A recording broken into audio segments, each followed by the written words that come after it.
तो दोस्तों स्वागत है आप सभी का हमारे YouTube चैनल ज्योग्राफी विद अंकित में। और आज हम आप सभी के लिए एक बहुत ही खास मेहमान को लेकर के आए हैं। उनकी स्ट्रेटेजी आपके साथ शेयर करेंगे।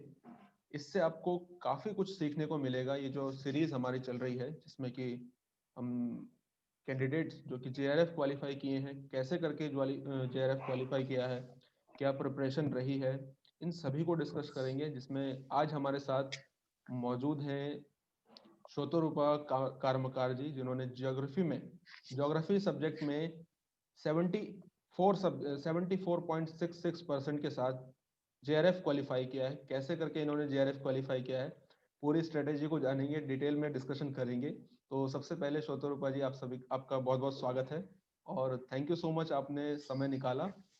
Thank you. तो सबसे पहले थैंक यू।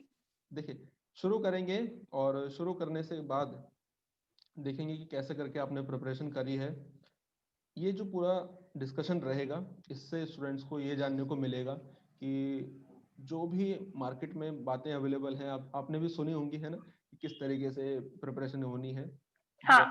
बहुत ज़्यादा पढ़ना पड़ेगा या क्या है, इतना पढ़ोगे तो तभी होगा, उतना पढ़ोगे तभी होगा। क्या? इन सब पे एक हेल्दी डिस्कशन हम करने की कोशिश करेंगे, है ना। तो सबसे पहले हम्म। आप चाहेंगे कि आप अपना एक बेसिक इंट्रोडक्शन दें ताकि व्यूवर्स को पता चल सके। अपने बारे में आप कुछ बताएं, अपने बेसिक जो आपका बैकग्राउंड है, ओके। तो एजुकेशन का है। मैं यस यस जी जी। तो बेसिकली मैं शौतरूपा हूँ। Hi everyone. और मैंने 2 मास्टर्स की है। सो पहले मैं स्टार्ट करती हूँ मेरा 11 से। आई गेस वो थोड़ा बेटर रहेगा सबके लिए। तो मैंने 11 में मेरा ह्यूमैनिटीज था, तो मेरा कॉम्बिनेशन जियोग्राफी इकोनॉमिक्स था। तो उसके बाद मैंने बैचलर्स में ज्योग्राफी में की हूँ, बैचलर्स इन साइंस। वो मैं प्रेसिडेंसी यूनिवर्सिटी से की हूँ, कोलकाता। देन मेरा फर्स्ट मास्टर्स जो ज्योग्राफी में है वो मैंने JNU से की, दिल्ली। और मैंने उसके बाद और एक मास्टर्स की जो अर्बन प्लानिंग में है। तो उसमें मेरा स्पेशलाइजेशन अर्बन हाउसिंग है। तो वो मैंने सेफ्टी यूनिवर्सिटी से की, अहमदाबाद। और वो मेरा इसी साल खत्म हुआ 2020 में। और ओके। करेंटली मैं एक इंटर्न कर रही हूँ एक कंपनी के साथ। तो वो मतलब ऐसे ही थोड़ा कंटेंट राइटिंग वगैरह कर लेती हूँ। तो वो वर्क फ्रॉम होम हो रहा ओके, मतलब बेहतरीन आपका बैकग्राउंड है। तो आपने प्रिपरेशन कब आपने स्टार्ट करी, प्रिपरेशन ज्योग्राफी की है। UGC thank you. नेट के लिए? बेसिकली ये थोड़ा वैसा है क्योंकि मैंने तो इस प्लानिंग कर रही थी।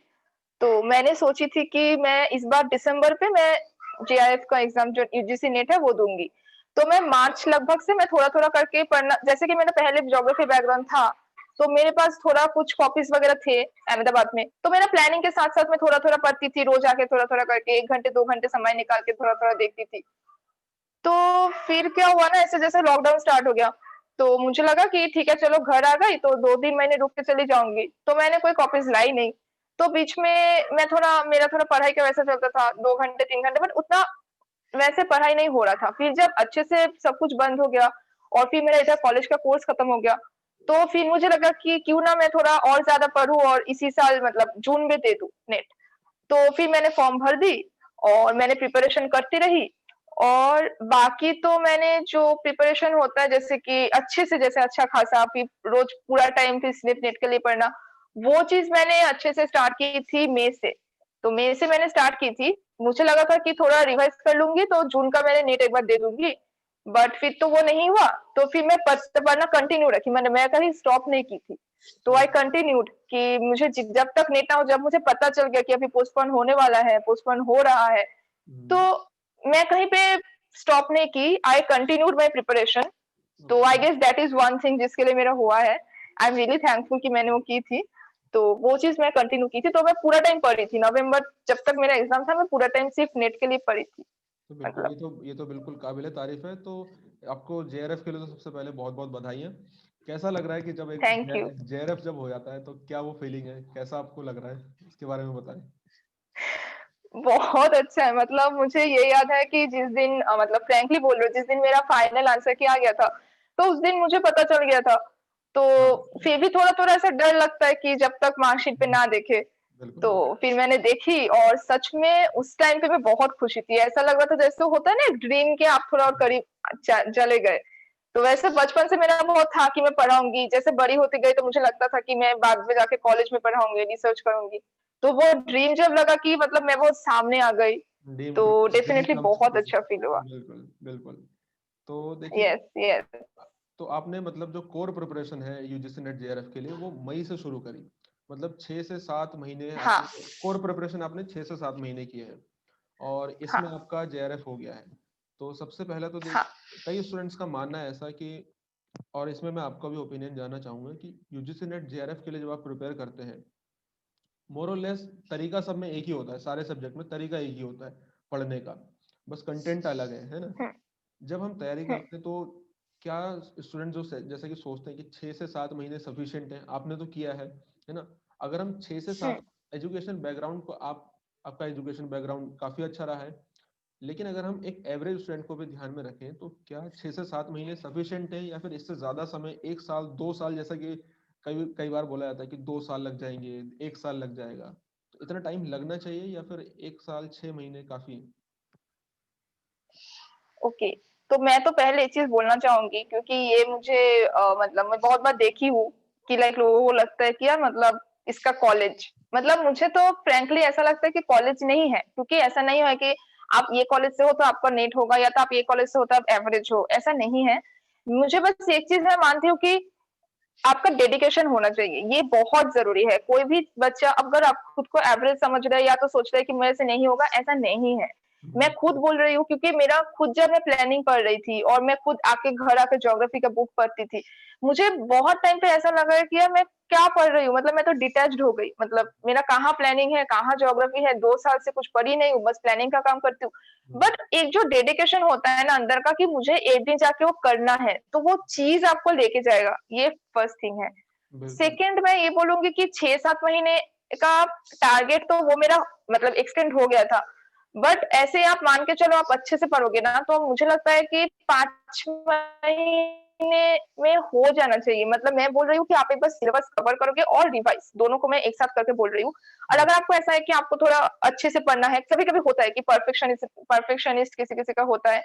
तो वो अगर आपको करना है तो आप टाइम दो, बट ऐसा नहीं है कि मतलब आप एवरेज हो तो आपको 1 साल लगेगा, ऐसा नहीं है। जो जितना अच्छे से पढ़ेगा, जितना प्रैक्टिस करेगा, जितना अच्छे से डेडिकेट करेगा, टाइम देगा, उसका होगा। ऐसा नहीं है कि मतलब कॉलेज के लिए या मतलब ऐसा नहीं है। तो मैं बोलना चाहूँगी कि ऐसा फिक्स नहीं होता है कि आप 1 साल दोगे तो हो जाएगा, 6 महीने दोगे तो हो जाएगा। बट ये है कि आप जितना टाइम दोगे, अगर आपको है कि मैं इस बार निकालूँगा और अगर आपका फर्स्ट अटेम्प्ट है, तो एटलीस्ट ये टारगेट रखिएगा कि मेरा एटलीस्ट नेट क्लियर करना है। जेआरएफ अगले स्टिल किसी-किसी का इधर-उधर हो जाता है कि फर्स्ट अटेम्प्ट बिल्कुल, में जेआरएफ या सेकंड में, वो थोड़ा होता है। बिल्कुल। तो ये मैं बोलूँगी थोड़ा दिमाग में रखने का। बिल्कुल। देखिए दोस्तों, जैसा कि श्रोतारों ने कहा, और मैं आपको ये बात बार-बार बोलता हूँ कि आपके अंदर डेडिकेशन होनी चाहिए, अपना टाइम टेबल आपको निर्धारित होना चाहिए और साथ ही साथ अपना सिलेबस आपको हमेशा ध्यान में रखना है। सिलेबस तो ध्यान में रखना ही रखना है, प्लस आपके पीवाईक्यूज पिछला क्या पूछा गया है, अगर आप इन सारी चीज़ों को ध्यान में रखेंगे तो जैसे श्रोतोरूपा जी ने जेआरएफ क्वालिफाई किया है, और आपका कौन सा अटेम्प्ट रहा है ये? ये मेरा सेकंड अटेम्प्ट था। तो देखिए, जैसे इन्होंने सेकंड अटेम्प्ट में क्वालिफाई किया है, और जैसे कि उन्होंने बताया कि देखो, अगर आप स्ट्रेटेजी बनाएंगे, स्ट्रेटेजी बनाना बहुत इंपॉर्टेंट है, किसी दूसरे की स्ट्रेटेजी पे आप रिलाई नहीं कर सकते, है ना। अगर आप स्ट्रेटेजी बनाएंगे तो 100% नहीं, 80% पाएंगे, लेकिन पाएंगे जरूर। अगर कोई स्ट्रेटेजी नहीं होगी तो कहाँ आप चले जाएंगे तो आपको उसका कोई पता नहीं है, ठीक है। तो नेक्स्ट सवाल मैं आपके साथ आपसे पूछता हूँ कि बहुत सारे स्टूडेंट्स के मन में ये डाउट है, कितने आवर्स आपको पढ़ना पड़ता होगा, कितने घंटे आप पढ़ते होंगे? 10-12 घंटे पढ़ते हुँ। हो? 10 घंटे ऐसे कि कोई बोलते हैं तो बस बोल दिया, 10 घंटे, 12 घंटे, 15 घंटे, कितना घंटे आपने कितना पढ़ा, आप बताएं। ओके मतलब आपके क्वेश्चन पे मेरा आंसर है मैंने सीरियसली 10-12 घंटे दी थी सिंस वहाँ पे तब लॉकडाउन था। ये एक मेरा एक्चुअली वो होता है ना कि मतलब ऐसा आ गया कि लाइक ब्लेसिंग इन डिसगाइज। मतलब मुझे लगा था कि लॉकडाउन है तो कुछ नहीं काम होगा, बट वो लॉकडाउन के टाइम पे और कुछ मेरा ऐसा कहीं पे कमिटमेंट नहीं था कि मुझे और कोई काम करना है, तो वो मैंने पूरा डाली थी। तो मैं दिन पे सच में 10 से 12 घंटा देती थी हम्म, और मैंने ऐसे डिवाइड कर ली थी। जैसे कि ये मैं स्टूडेंट्स को बोलूंगी जो लोग देना चाह रहे हैं अभी, कि आप ना कभी एक सब्जेक्ट को ना पूरा टाइम मत पढ़ते रहिएगा। जैसे कि पेपर 1 पढ़ रहे तो 4-5 घंटे पेपर 1 ये मत कीजिएगा।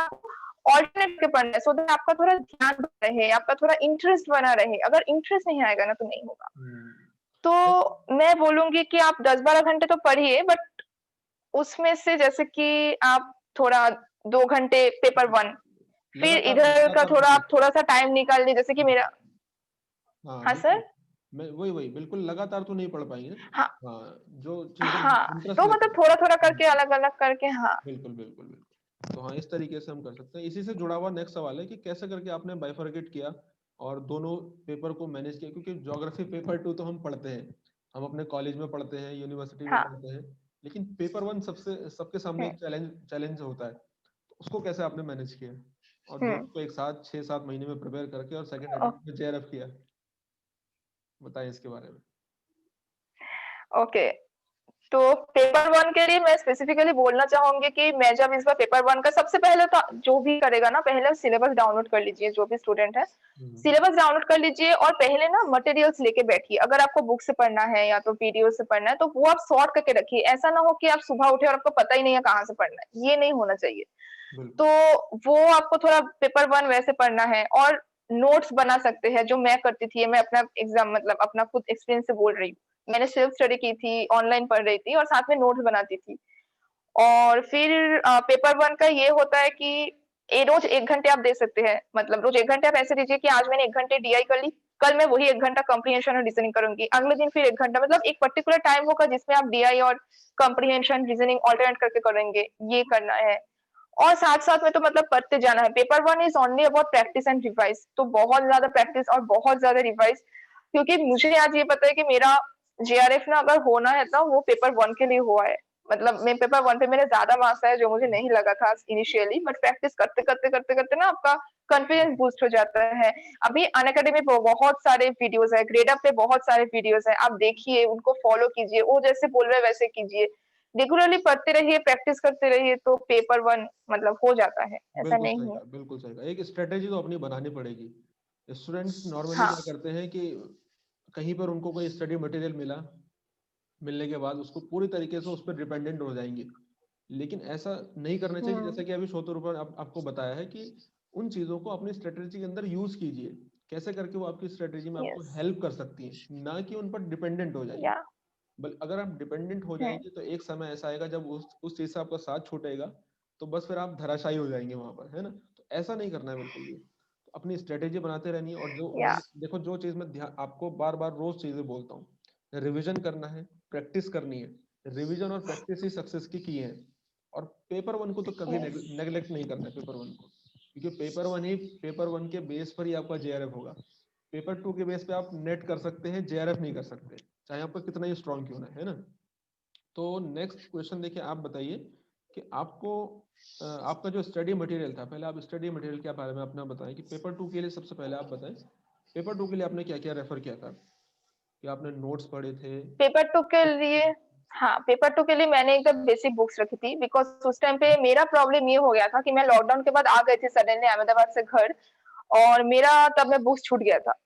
तो मैंने जितना-जितना मेरे पास घर पे जो-जो बुक्स था, पीडीएफ वगैरह मैंने की थी, कुछ-कुछ बुक्स मैंने दोबारा खरीदी। तो ऐसे-ऐसे करके मैं जो बेसिक बुक्स था, जैसे कि हम लोग सविंदर सिंह पढ़ते हैं, माजिद हुसैन पढ़ते हैं, इधर एक थॉट का एक बुक है सुदीप तोधिकारी वो और साथ में मैंने अंकित सर का चैनल बहुत फॉलो की थी, जैसे कि प्रीवियस ईयर क्वेश्चन वगैरह, फिर कुछ-कुछ छोटे-छोटे कांसेप्ट नोट देते हैं।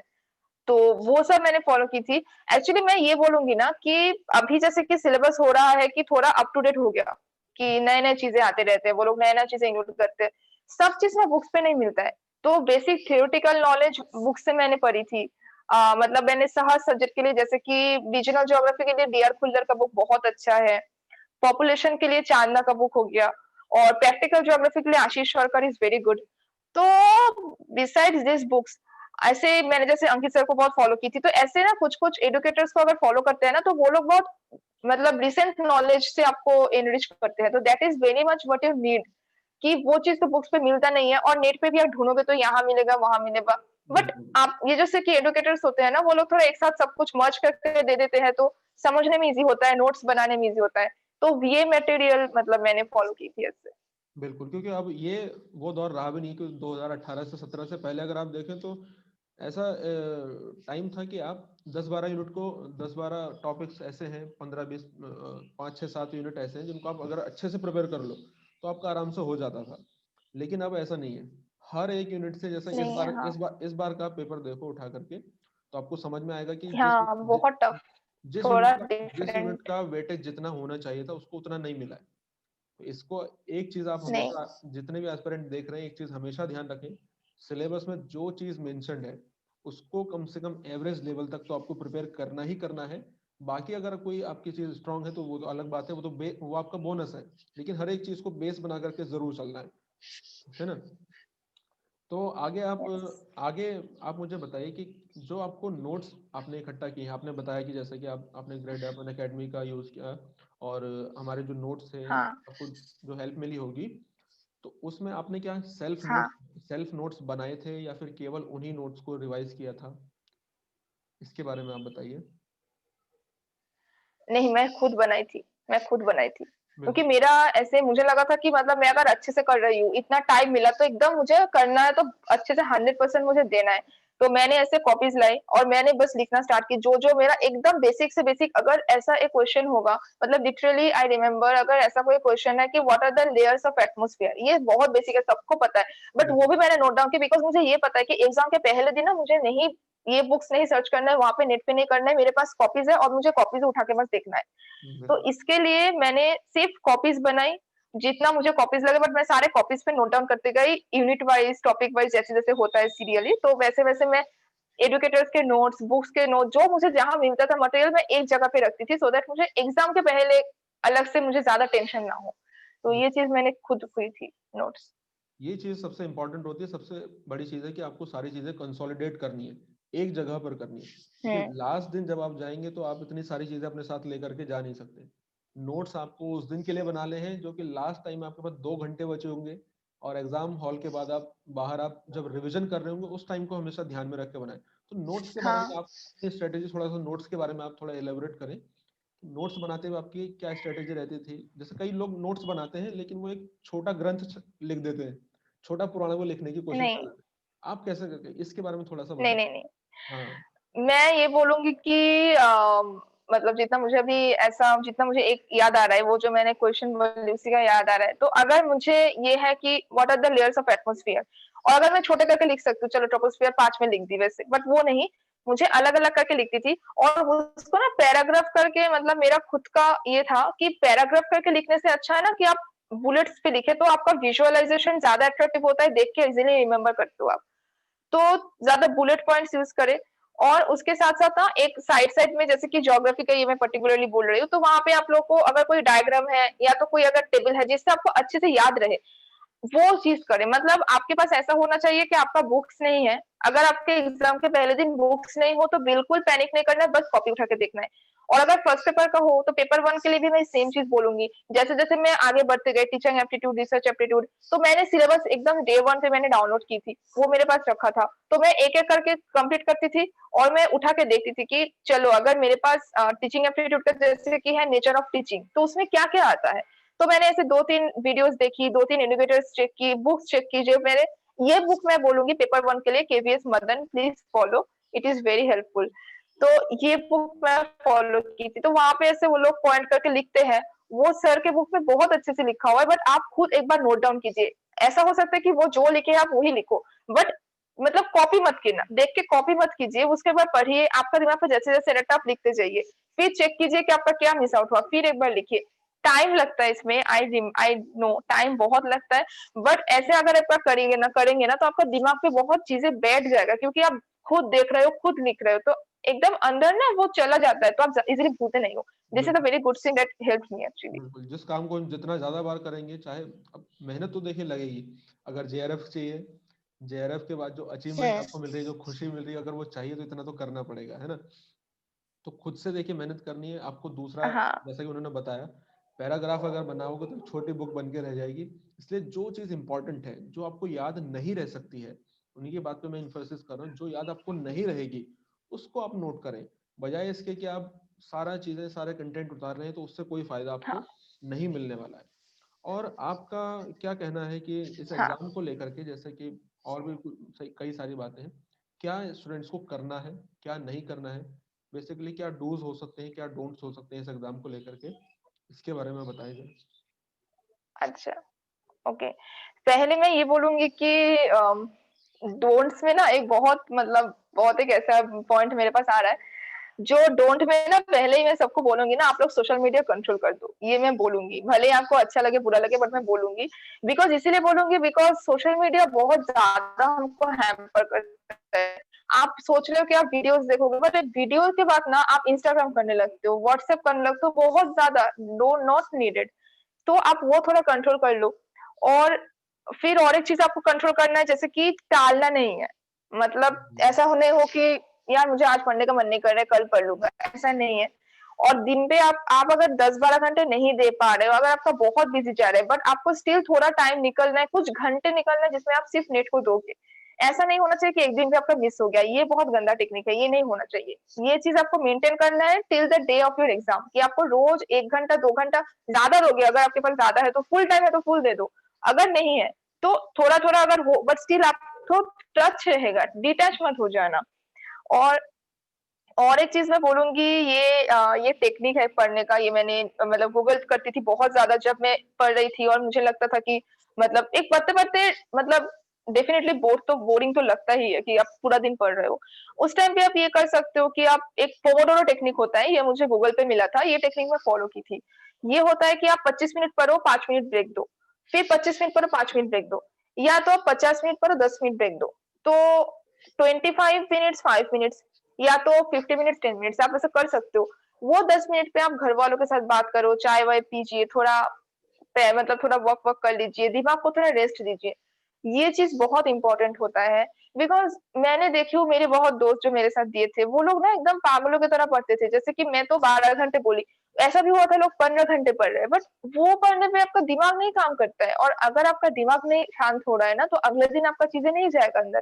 बिल्कुल। तो दिमाग को थोड़ा शांत रखिए। और दिन पे मैं बोलूँगी 7 घंटा, 6 से 7 घंटा अगर आप स्लीप पे दे सकते हो तो इट इज़ गुड। तो आपका दिमाग थोड़ा शांत रहेगा, आपका अच्छे से आप पढ़ाई होगा, अगले दिन आपका ज़्यादा फ़ोकस रहेगा। और एक चीज़ बोलूँगी, प्रैक्टिस करते रहना बहुत ज़्यादा। मतलब जो आपका प्रैक्टिस होता है, जैसे कि मैथ्स हो गया, मॉक पेपर हो गया, प्रीवियस ईयर हो गया, जो हो गया, प्रैक्टिस करते रहना। और अगर आपके पास नेट के अलावा और कुछ काम नहीं है, प्रिपरेशन के अलावा, और आपको ऐसा लग रहा है कि मुझे पढ़ने का मन नहीं कर रहा है, जैसे कि कुछ-कुछ टाइम पे होता है, शाम के टाइम पे या किसी का दोपहर में, एक-एक लोग का एक-एक टाइम। उस टाइम पे आप क्या करोगे? उस टाइम पे आप मैथ्स करोगे, उस टाइम पे आप बैठ के वीडियोज़ देखोगे एजुकेटर्स का, उस टाइम पे बैठ के आप थोड़ा रिवाइज़ कर लोगे, थोड़ा मतलब ये ऐसा नहीं है कि आपका 1 घंटे आपने वेस्ट करने दिए, वो नहीं करना है। वो चीज़ बहुत, बहुत बड़ा हैम्पर होता है। और लास्टली मैं ये बोलना चाहूँगी कि हाँ, ये बोलना चाहूँगी कि टाइम वेस्ट करने वाला तो बोल दी। और बाकी अगर आप लोग मेडिटेशन वगैरह करते हो तो वो थोड़ा कर सकते हो। चीज़ों को थोड़ा हेल्दी रखिए, बैलेंस्ड रखिए, तो हो जाएगा, ऐसा नहीं है। सॉरी। देखिए, देखिए कितनी बेहतर इन्होंने बात बताई है कि आप आसान है, बशर्ते कि हम उसको कितना आसान बता पा रहे हैं। 1 आसान है बशर्ते हम उसको कितना आसान बता मिनट। पा रहे हैं। Can I take a break? बिल्कुल, बिल्कुल। सॉरी। 1 सेकंड और ब्रेक लेके आ रही हूँ, 1 सेकंड पानी पी के आ रही तो देखिए इन्होंने कितनी हूँ। अच्छी बात बताई है कि आपको हमेशा क्या करना है, अपनी स्ट्रेटेजी बना करके रखना है, अपना टाइम वेस्ट नहीं करना है और चीज़ों को प्रोकास्टिनेट नहीं करना है। जितना आप प्रोकास्टिनेट करोगे उतना चीज़ आपके सर पे काम बढ़ता जाएगा और यही लास्ट में आपको डिमोटिवेट करेगा। तो इन सब चीज़ों से आपको दूर रहना है। जो जो बातें आपको बताई गई हैं उनको आपको अगर फॉलो करेंगे, आप लगातार फॉलो करेंगे, अपनी खुद की स्ट्रेटेजी बनाएंगे, तो बहुत आसान है यूजीसी नेट क्वालिफाई करना, जेआरएफ क्वालिफाई करना, ऐसा कोई बड़ी बात नहीं हुँ, है ना? इन सब के बारे में है।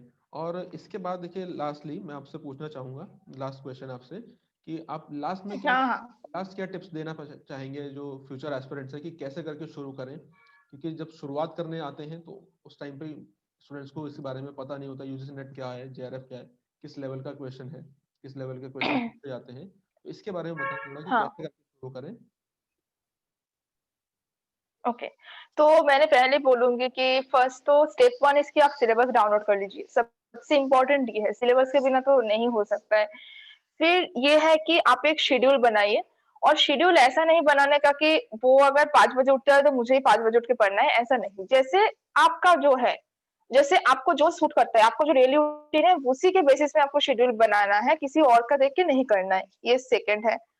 थर्ड, तो आपको एक पहले स्टडी स्पेस सिलेक्ट कर लीजिए, मतलब जहाँ पे बैठ के आप पढ़ेंगे। बिकॉज़ ये एक तरीके का ना वैसा है, मतलब ये it sounds very very cringe, but actually it is like kind of जो तपस्या करते हैं ना, काइंड ऑफ लाइक दैट, मतलब आपको बहुत ज़्यादा टाइम देना पड़ता है, एकदम ध्यान, जैसे कि आप ऋषि की तरह बैठे और पढ़ रहे हो, वो चीज़ होता है। तो एक आप स्टडी स्पेस सिलेक्ट कर लीजिए। और साथ-साथ में जैसे कि सर ने अभी बोले कि लोगों को नहीं समझ में आता है कि कहाँ से स्टार्ट करें। आप इतना नहीं सोचना है कि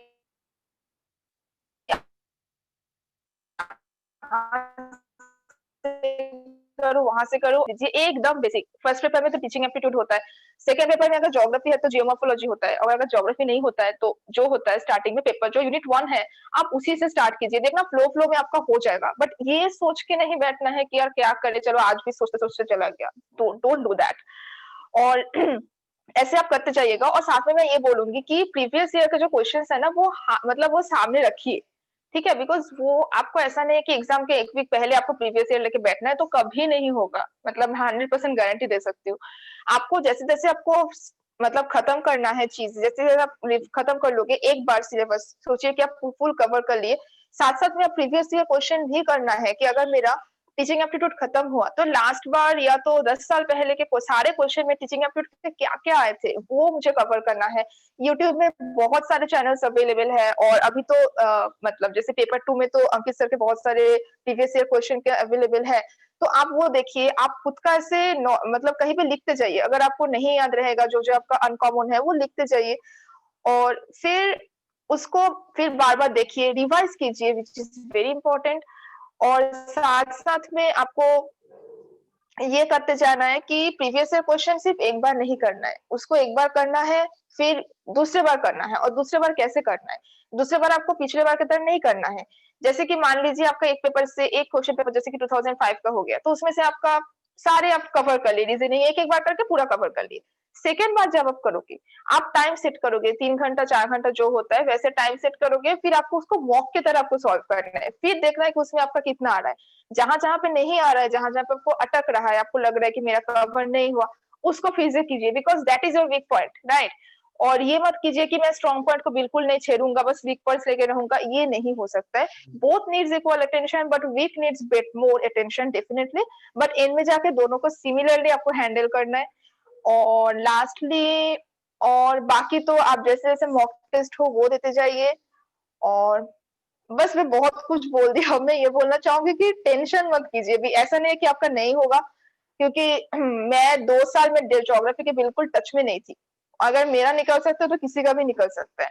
तो आप बस डेडिकेशन से पढ़ते जाइए, जो-जो मैंने बोली, अगर आपको कुछ अच्छा लगा हो तो उसको फॉलो कीजिए और उसको वैसे-वैसे करते जाइए। और ऐसे जो सब आजकल जितने सारे एडुकेटर्स आ रहे हैं, जैसे अंकित सर हो गए, अनएकेडमी हो गए, ये सारों को फॉलो करते जाए तो डेफिनिटली आपका हो जाएगा। All the best. बिल्कुल। देखिए, ये थे छोटू रूपा जी। बहुत-बहुत शुक्रिया आप सभी के लिए हमसे बात करने का।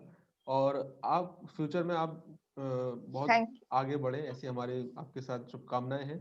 अगर हमारे साथ जो पूरी थैंक तरह से यू। एस्पिरेंट हैं, ठीक है। तो देखिए, आप और जो भी एस्पिरेंट हैं वो हमारे साथ अपने वीडियोज़ शेयर करना चाहते हैं, अपना एक्सपीरियंस शेयर करना चाहते हैं, तो प्लीज़ आप मुझे ज़रूर कमेंट सेक्शन में लिख कर के बताइए, या फिर आप मुझे व्हाट्सएप कर सकते हैं। तो आप हमसे जुड़ करके अपना एक्सपीरियंस शेयर कर सकते हैं। और साथ ही जो एस्पिरेंट अभी तैयारी कर रहे हैं, प्रिपरेशन कर रहे हैं, बहुत सारे क्वेश्चन आपके मन में उठते होंगे, तो आप अपने जवाब मुझे कमेंट सेक्शन में लिख करके भेज सकते हैं, ताकि जब मैं फ्यूचर एस्पिरेंट से जब बात करूं कभी किसी, तो उनसे वो क्वेश्चन आपके मेरे थ्रू वो क्वेश्चन उनसे ज़रूर पूछ सकूं और आपको आपका आंसर मिल सके। तो आपका बहुत-बहुत धन्यवाद। आपका फ्यूचर बहुत ज़्यादा ब्राइट हो। आप बहुत आगे बढ़ें, थैंक यू। ऐसी शुभकामनाएँ। Thank you so much. Thank you sir.